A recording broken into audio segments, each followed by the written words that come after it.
A long, dry whisper that clung to the skin like heat itself, quiet, steady, inescapable. There was no wind, no birdsong, no motion. Just the weight of silence and the low hum of sunlight baking everything it touched. The horizon shimmered like a fever dream, and the sky above was a relentless sheet of white, blank, and burning. The sand didn't just stretch, it seemed to flicker, like it might fold reality in on itself. Mark's old pickup truck creaked to a reluctant stop on the edge of a forgotten dirt road buried deep in the New Mexico desert. The tires sunk slightly into the cracked, sun-seared earth. The engine let out one last wheeze before falling quiet, almost as if it, too, was exhausted. Inside the cab, Mark sat frozen behind the wheel. His fingers were locked tight around it like it was the last thing tethering him to the world. His knuckles were white, his eyes hollow. He stared ahead without seeing, pupils glassy and lost. He hadn't slept in days. The concept of time had unraveled. He couldn't remember the last proper meal he'd had, or even the last time he'd spoken more than a few words. His thoughts came like static, fragmented, blurred, incomplete. Everything around him felt unbearably loud in its silence. His body moved, but his mind didn't follow. It was as if he were running on reflex, an overloaded machine sparking and jerking its way through one more day. There was no plan anymore. No direction. Just the heavy, suffocating burden of being alive and not knowing what to do with that weight. Slowly he opened his door, the metal groaning in protest. Then he turned and reached for the passenger side. He opened it gently. Sitting there, small and silent, was his daughter, Emma. She was 9. Her legs dangled lifelessly over the edge of her wheelchair, too thin, too still. Her hair was damp and clinging to her face. Her cheeks were pale, flushed in places from the heat. Her lips, already dry and cracking, parted in confusion as he leaned in. Carefully, he lifted her from the seat and carried her to the only scrap of shade the desert offered, a brittle, dying mesquite tree that looked more skeleton than shelter. He set her down beneath its thin, spindly branches, trying to nestle her into the crook where shadow touched sand. It wasn't much. It wasn't anything, really. Here, he said quietly, slipping a half-full bottle of water into her small hands. His voice was strained, like each word was being pulled through gravel. Emma blinked up at him, her face twisted in concern.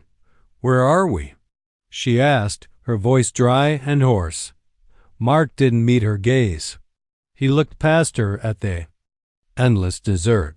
I need to take care of something real quick," he murmured. "I'll be back soon. I promise." "Wait," she said, her tiny fingers clutching his wrist. "Dad." But he gently pulled away. There was a look in his eyes, not cold, not cruel. Just gone. The door slammed. The engine grumbled to life one last time, and then the truck rolled forward, kicking up a thick cloud of dust behind it. It disappeared into the wavering horizon like a dream being erased, and then nothing. Nothing but the sound of her breathing and the faint whisper of wind tracing its fingers across the dunes. Time doesn't pass in the desert. It presses. Every second sinks its claws in, long and slow, stretching moments into lifetimes. Emma sat, curled beneath the frail branches of the mesquite, the bottle of water cradled against her chest. The plastic burned her palms. It was too hot to touch, yet she clung to it like it could save her. Her lips bled in tiny, painful cracks. Her tongue felt like ash. She tried to drink, but her hands trembled, and half of it dribbled down her chin. The water didn't soothe her. It felt angry, boiled, and bitter. The tree's shadow had shifted, shrinking, slipping away as the sun climbed higher and higher until it perched directly above like a cruel overseer. Still, Emma waited. "Dad?" She called out. Her voice was faint. "Daddy?" Silence. Not even. An echo. just the low, relentless hum of sunlight pressing down on her skull. She didn't cry. She couldn't. Her body didn't have the water to spare. And somehow, in the deepest part of her, she still believed. He promised. He said he'd come back. He looked at her almost, but the sun kept moving. The sky stayed empty. No car. No sound. Not even a bird. Then, just as her thoughts began to drift, something shifted far off in the haze. A shape, moving. Emma squinted, her breath catching in her throat. Was it him? Was it a truck? A mirage? No, not a truck. Not a person. A dog. A German shepherd. She came slowly, steadily, her body cutting through the heat waves like she belonged to them. Her coat was a dusty mix of black and tan, matted in places, brushed with sand. Her legs moved with quiet precision, no limp, no wobble. She looked weathered, seasoned. Like she had seen miles most animals never dared. Her name was Hope. She stopped. A few feet away. Her golden eyes sharp, alert, locked onto Emma's, not wild. Not begging, watching, listening, thinking. Emma tensed. Her voice, cracked and soft, barely made it out. Are you lost too? Hope blinked. Then, without sound or sign, she stepped forward. No growl, no bark. Just presence. Emma flinched, pressing her hands into the dirt, but Hope didn't close in. She didn't sniff or nudge. Instead, she lay down beside her, slow and deliberate, curling slightly around the girl without touching. Her breath was slow. Her body still, not guarding her, not approaching her, choosing her. The hours that followed were cruel in their stillness. Sun began its descent, but it did not soften. The world turned amber, then red, then gray. The shadows grew long, the silence longer. Emma didn't move.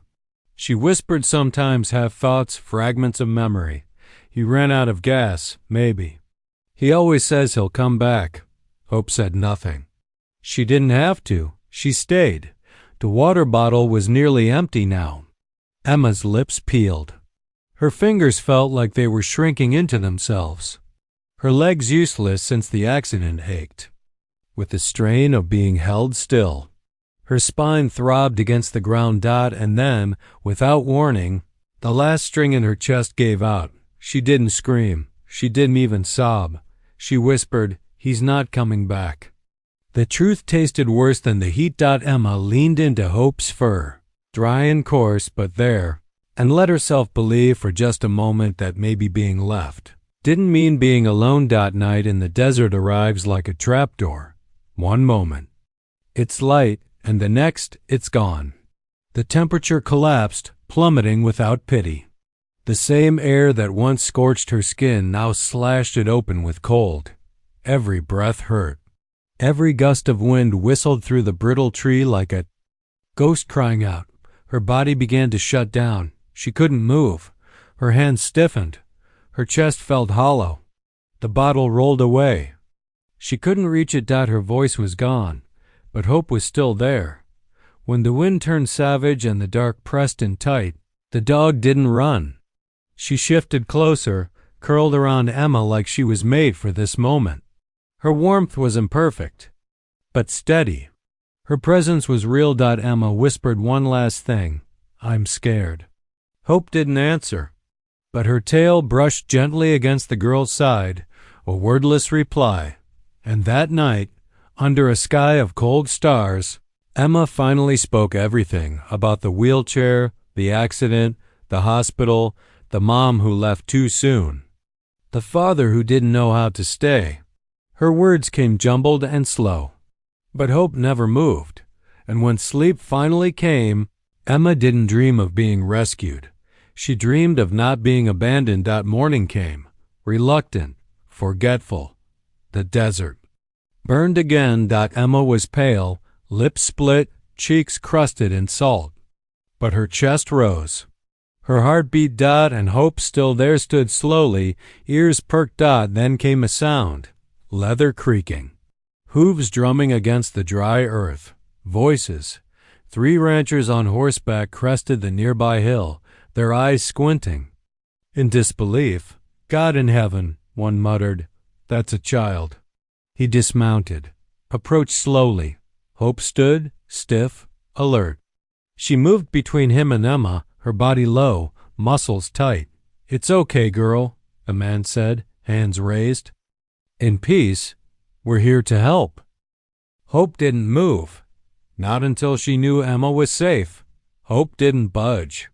It wasn't until the man knelt in the dirt, removed his hat, and gently reached forward with both palms open that Hope gave way.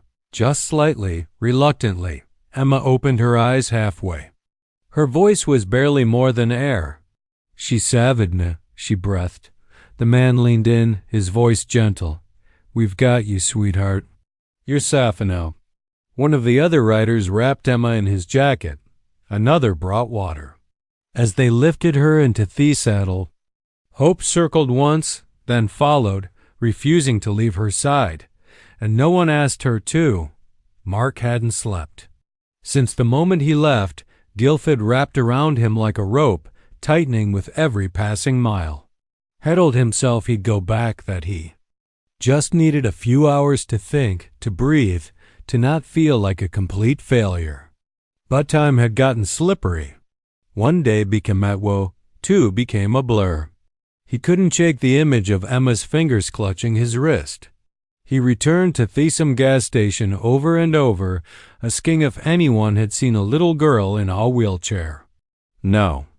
They said, but then Simeon mentioned a ranch hand who talked about a girl found in the desert with a dog. Mark's heart slammed into his ribs. He drove like a man possessed. When he reached the small ranch clinic on the edge of town, he didn't park. Had jumped out before the truck fully stopped. Inside the dim canvas tent, everything paused the moment he stepped in. Emma was lying on a cot, her skin still pink from the sun, her legs wrapped in wet cloths. A bowl of ice water set by her head, and curled beside her like a shadow, was Hope, awake, watching him. Her eyes widened, her breath caught. It was him. A storm rose on her chest. Not just anger, but something heavier. She wanted to yell, to cry, to ask why. But then she saw his face, the hollow eyes, the trembling hands, the way he stood like a man already broken. She felt her anger melt into something heavier, sorrow. Because in that instant realized it didn't leave because he didn't love her. He left because he didn't know how to stay. Mark dropped to his knees. "I'm sorry," he choked. "Please forgive me." Emma didn't speak. She just looked at him. For a moment, the only sound waste flap of fabric walls moving with Thuend. Before we continue this story, I want to hear what you think. If you were Emma, would you forgive him? Tell us in the comments. And if this story to shed you, like, share and let someone else feel it too. Then slowly, Emma reached out her hand. "Don't leave again," she said. Mark took it like it was the last solid thing in the world. He nodded, tears running freely down his face, and beside them, Hope shifted closer, as if to say, "I'm watching you now." News spread like wildfire, faster than Mark could prepare for. The story weighs very where. A little girl left alone in the desert, saved by a loyal German shepherd named Hope. A miracle, a headline, a viral clip waiting to happen. Reporters came in vans, set up lights, and asked their questions, mostly about Hope, the survival, the miracle. Some danced around the real question. How did she end up out there? Emma didn't say, not once. When people asked, she simply smiled. "She stayed with me," she'd say, nodding toward Hope. "She saved me." Mark stood off to the side during interviews, never stepping into the light. Every lens felt like judgment, every flash like Araminder, because he knew he was there as an Emma had been left behind. Heckle didn't meet the eyes of the people praising him for staying strong or raising such a brave daughter. Their words stung worse than blame. One afternoon, Man in a tailored suit and polished shoes stepped out of a black SUV. His assistant trailed behind him holding a portfolio. They introduced themselves as representatives of a major pet brand and a charity foundation. "We'd like to feature Hope," the man said, smiling. "We can offer exposure, money, better care, a real future." Emma blinked. "She already has a future," she said. "Softly, Dot, she saved my life." The man crouched down, trying to sound gentle. "We understand, but with our help, she could help millions more. We can give her the world she deserves." Emma looked at Hope, who sat beside her quietly, tail brushing against her wheelchair. Finch looked back. "Would you sell your sister?" she asked. The man froze. "She didn't save me to become famous," Emma continued. "She saved me because she chose to stay. That's not for sale." They left not long after, confused, almost embarrassed. That night, Mark sat beside Emma as she brushed Hope's fur in long, steady strokes. He didn't speak. He didn't need to. Emma leaned her head in his arm. Emma didn't say what happened out there. She didn't have to doubt her silence wasn't just forgiveness. It was protection. A choice to hold her father's shame so he wouldn't have Tadrone in it. In the days that followed, Mark changed. He fixed fences no one asked him to fix, took on jobs others ignored. And every evening he came home merely to cook dinner, read to Emma, and carry her outside to watch the sun fall behind the hills, always with Hope beside them. He didn't try to explain, he just showed up again and again. And Emma, who once sat alone under a tree with only sand for company, now laughed, smiled, lived. One golden evening, she curled beside Hope on the porch, Mark sipping tea nearby. She reached out and took her father's hand, not because she forgot what he'd done, but because he'd finally stayed.